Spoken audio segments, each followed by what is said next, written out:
Welcome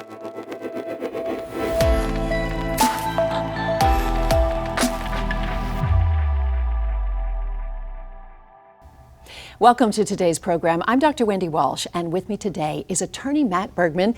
Matt is founder of the Social Media Victims Law Center. He's also, I'm about to embarrass you here, Matt, a nationally recognized product liability attorney who's recovered over $1 billion on behalf of his clients. Matt has also received a number of honors, including being recognized in the top 100 national trial lawyers listing. Matt, thanks so much for being here today. Well, thank you for having me, Wendy. Thank you. Our topic on today's program is the work that Matt's firm, the Social Media Victims Law Center, is doing to hold social media companies accountable for the harm they're inflicting on vulnerable users. Now, this is work that was recently featured on CBS's national telecast 60 Minutes. I think our viewers would be interested in hearing about how you grew this personal interest in the practice of personal injury law and how you eventually morphed into the Social Media Victims Law Center. Well, sure. I mean, I've been a lawyer for 30 years. I've tried a lot of cases. I've had a lot of victories. I've had a lot of defeats. And through that, I've really learned how to bring product liability cases on behalf of injured victims. Most of my practice has been representing people who are injured or in many cases killed through defective products, products that companies know are dangerous and continue to market to the public. And so in the fall of 2021, I was thinking about how do I want to kind of spend the next 10 years of my career. And changing the world, apparently. Well, I wanted to do something to really protect people and really make a difference in the world. And Frances Haugen gave her breathtaking testimony, really illustrating what the social media companies know. And for those who may not recall, this is the former Facebook employee who testified in Congress about the dangers of social media and the data. Yeah, she was a whistleblower and she had the documents. And she showed that these companies had actual knowledge that young people are being severely injured, in some cases losing their lives, through the knowing design decisions of the social media industry. What the Facebook papers showed was that Meta and other companies know that children are online more than they should be, that they don't want to be online, that they're addicted to it, and that they suffer severe mental health consequences as a result. As an example, 1/3 of girls who are on Instagram feel worse about themselves and how they look. And these are what the companies know. The social media companies have an acute situation. They know that in real time, children are suffering severe mental health illnesses, suicide rates are skyrocketing, and they're children. And yet they continue to market their products. They continue to subject children to these dangerous products. How is it continuing to explode if it's so dangerous? Well, I think that historians will look back on 100 years and say that this is as monumental a change as the advent of the printing press in the 1480s, and that art society is being transformed through social media. And you know, you can't change that. You know, this is a transformation, and you know, you can't stop the spread of the progress of history. But what you can do is make these products safer. You know, think about, you know, with the dawn of the automobile age. Cars in the 1920s didn't have very good brakes, they didn't have safety glass, they didn't have seat belts, they didn't have the basic safety precautions. And no one was saying in the 1920s that we should stop making automobiles. We just said they should be made safer. And so over a period of time, automobiles became safer and safer. Through product liability, automobile companies were held accountable if they didn't have safe cars. And so through product liability, we believe that we can make social media products safer for kids. It's not going to go away. But one of the most horrific things that I encounter is that the things that would make social media companies and products and platforms safer are easily done. It's off-the-shelf technology. You could make the most important changes in 2 weeks that would make these products 80% safer. Not 100%, but significantly safer. We have to remember that when it comes to social media, we are not the users, we are not the customers, we are the product. Social media companies make their money by selling advertising, and the more eyes they have on screen, the more money they make. And so they have designed their products explicitly to maximize the engagement that people have with their products. The more eyes are on screen, the more money they make advertising. And so the content is designed to be addictive. Doesn't matter what they show a kid, if it keeps their attention, they'll stay on. And that's through the dopamine effect. The more dopamine that a kid has, and a child's dopamine effect is 400 times greater than an adult, the longer they'll stay online. And these companies know that the content that triggers the dopamine effect is not benign content, it's difficult content. So it's not that the social media companies are showing kids what they want to see, they're showing kids what they can't look away from. Matt, I got to thank you. You've shared some really important information with our viewers, and let's take a moment now to let anyone who has questions about the rights they may have, or if they or a family member has suffered harm due to social media use, call our helpline for more information. We'll be right back.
Welcome back to our show. I'm Dr. Wendy Walsh, and with me today is Matt Bergman, founder of the Social Media Victims Law Center. Our topic on today's program is the protection of the rights of viewers and their families who have suffered harm due to their use of social media. Now, Matt, is social media use having a greater negative effect on children, teens, and young adults as compared to, say, experienced adults? Are we safer? Absolutely. We are in the middle of a public health crisis. The United States Surgeon General issued a report last fall on the mental health crisis that our young people are experiencing. 40% increases in severe depression and hospital admissions for psychological distress. And it's my understanding that these young people are taking their own lives. This is just the most horrific part of what we're seeing. Between 2008 and 2019, the rate of suicide in 12 to 16-year-olds increased 146%. These are children. These are children, and in many cases, they even take their lives online.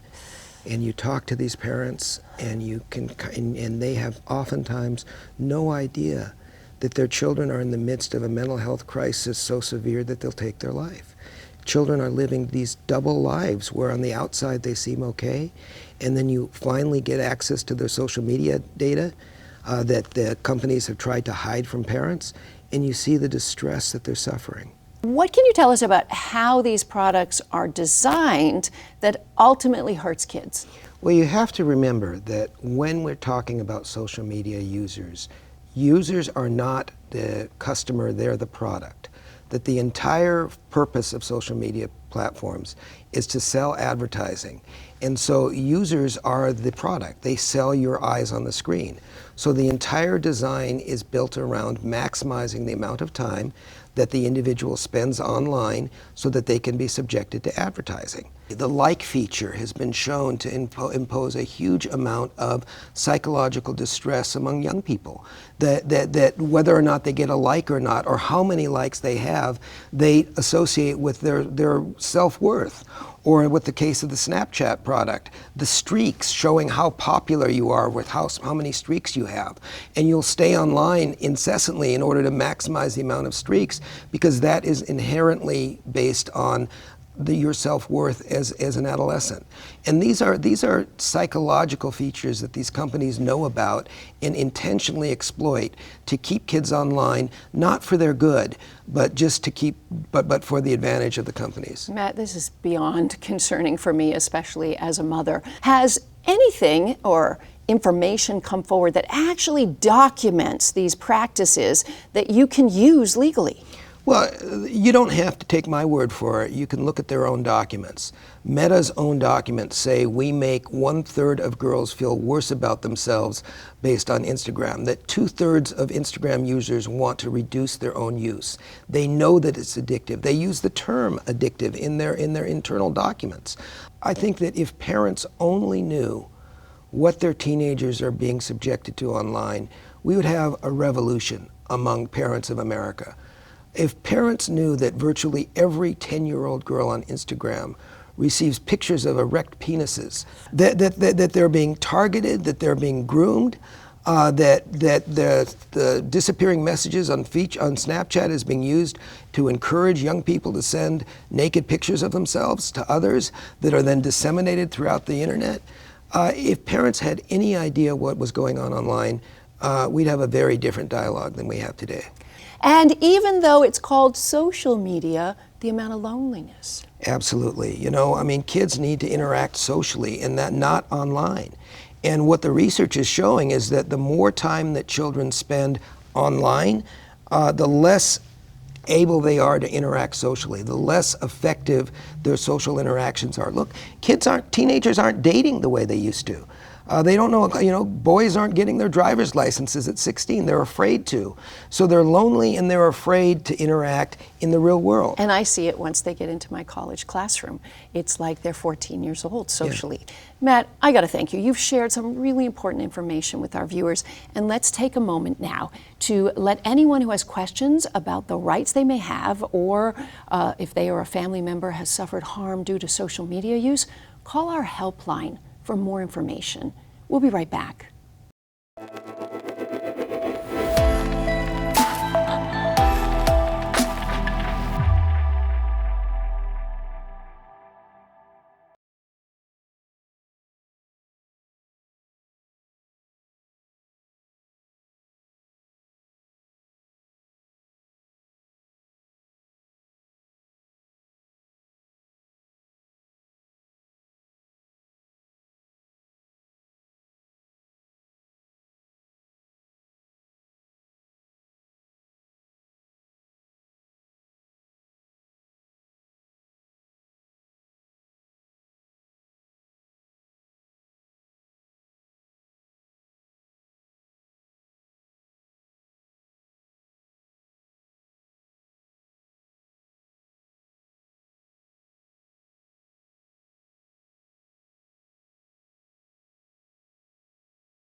For those of you just joining us, welcome to our show. I'm Dr. Wendy Walsh, and with me today is Matt Bergman, founder of the Social Media Victims Law Center.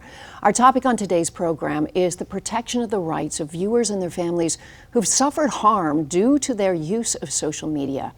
Matt, have issues related to the pandemic affected the use of social media by children, teens, and young adults? And what's been the result? Well, it is a misnomer to say that the problems of youth mental health arose from the pandemic.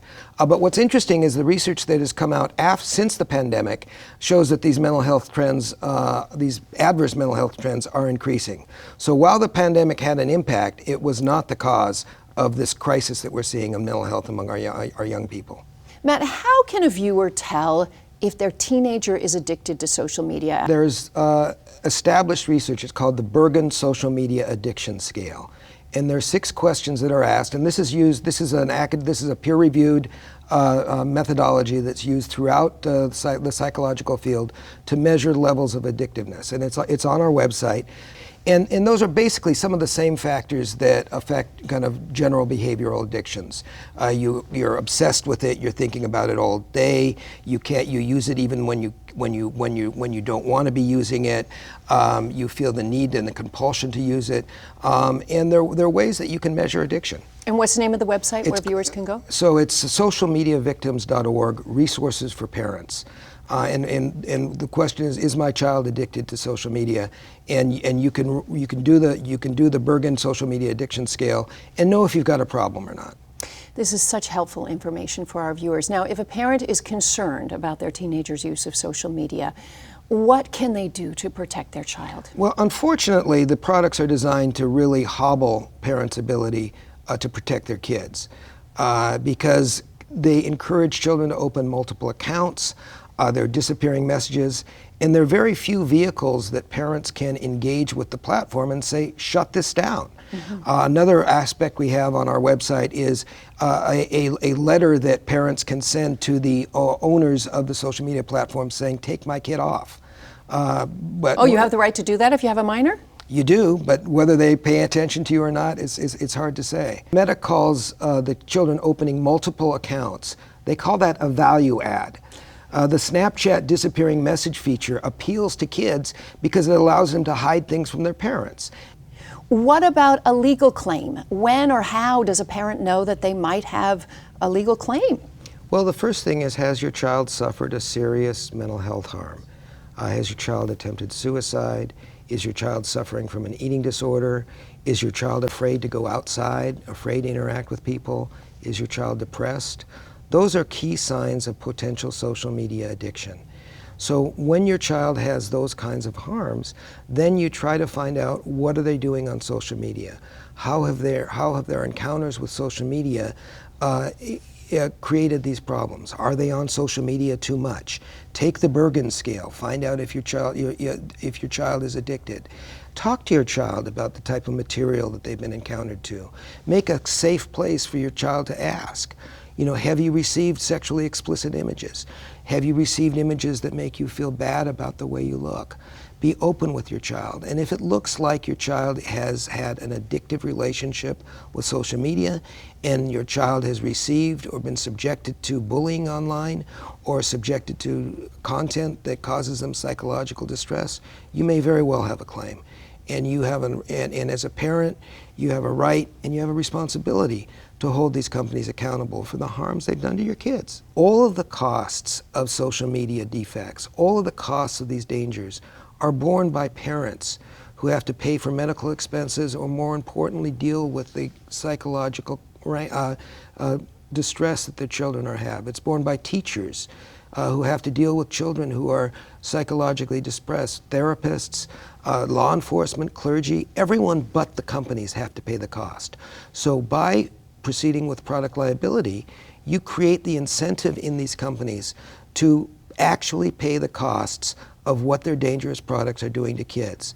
And when it's cheaper for them to design social media platforms that are safe as opposed to dangerous, they will change their behavior. Look, we know that these companies are not responding to moral persuasion, but if you hit them where their pocketbook is, they'll change their behavior. And we do that by being a legal thorn in the side of these companies. Matt, you've shared such important information with our viewers. Let's take a moment now to let anyone who has questions about the rights they may have, or they or a family member has suffered harm due to social media use, call our helpline for more information. We'll be right back.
Welcome back to our show. I'm Dr. Wendy Walsh, and with me today is Matt Bergman, founder of the Social Media Victims Law Center.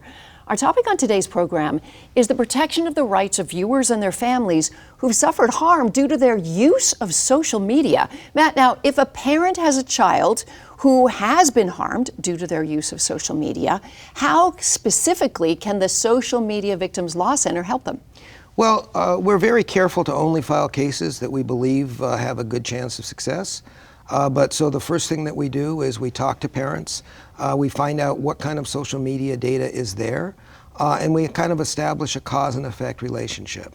Let's talk about the litigation that's out there right now. What is the status? What's being filed? Who's winning? Have there been settlements? We're in the very, very beginning stage of what will be a long process. Look, I really believe that this litigation against social media companies is as socially important and frankly as morally significant as the civil rights litigation in the 60s, in the 70s, and the 50s. And obviously, the more victims that come forward, the more of a legal stance you can take, right? Because you can't deny it. You can't deny when you have hundreds, thousands of families coming forward and saying, enough is enough. Look, we have no illusions that this litigation is going to be easy. These companies have all the money in the world. They're going to fight as hard as they can to avoid accountability. Dr. King says the arc of history tilts toward justice. And we believe that we know this is going to be a long, hard struggle, but we believe strongly that justice will ultimately prevail and these companies will be held accountable for the carnage that they're inflicting on our young people. So well said. Now, for parents who are watching, can you walk us through the steps? If they were to pick up the phone, if they choose your firm to represent them, what happens? Well, they talk to a specialist who's trained in these issues and would ask a series of questions and find out, is there a nexus between a child's social and mental health harms and social media? And then based upon that interview, we'll be able to make a preliminary determination. And then we'll be able to proceed to a more extensive investigation where we get some information, where we look at documents, where we talk to our clients and find out, is this a case that makes sense to move forward? As I understand it, your firm is able to handle these claims nationwide, is that correct? Yes, indeed. We have cases in every single state in the United States and a number of provinces in Canada. We do handle cases around the country, and we're the only law firm exclusively focused on social media. Can you tell our viewers about typical cases that your firm is currently handling? Just this week I was visiting a family in Long Island whose 16-year-old son, who was an honor student and an athlete, jumped in front of a train and lost his life. Oh. And when his family looked at his TikTok account, they saw that he had been receiving daily thousands of messages from TikTok, thousands of videos, encouraging him to take his life, encouraging him to literally jump in front of a train. What?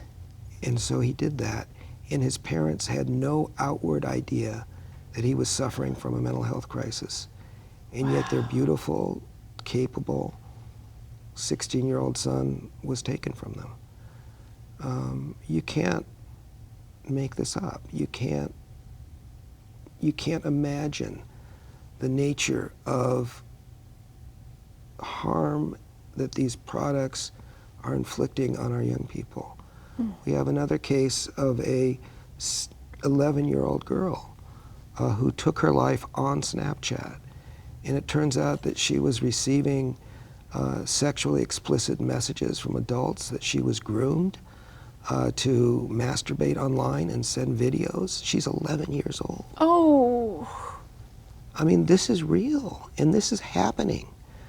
We have a child, she was 12, and she was interested in exercise, and she got on TikTok. And her mom thought she was monitoring it. She just didn't understand exactly how the TikTok worked. And she received anorexic porn and became hospitalized, and her heart rate went down to 40. These cases are so clear. Heartbreaking. You know, one of the things I do want to address, though, there are many parents out there who are low income, who worry about the costs of a big attorney like you. How does the payment and compensation work? So Meta's lawyers work for $1,000 an hour. Oh, that's something to fight against. Yeah, well, and you know, our clients aren't people that can afford to pay $1,000 an hour for lawyers. Our clients have the option of hiring us on a contingent fee. That means that if we win, we receive a fee of a percentage of the recovery. If we lose, we get nothing. Matt, that is certainly good news for our viewers to hear.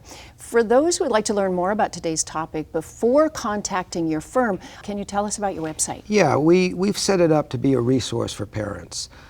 We have an ability for parents to take the Bergen social media addiction scale online in real time and answer 6 questions and determine whether or not their child has an addiction problem with social media. And based on that, that should kind of be a gatekeeping function to determine whether or not there's a problem or not. And I think by using our website, they can spot some of the danger signs before they become acute and steer their kids in the right direction.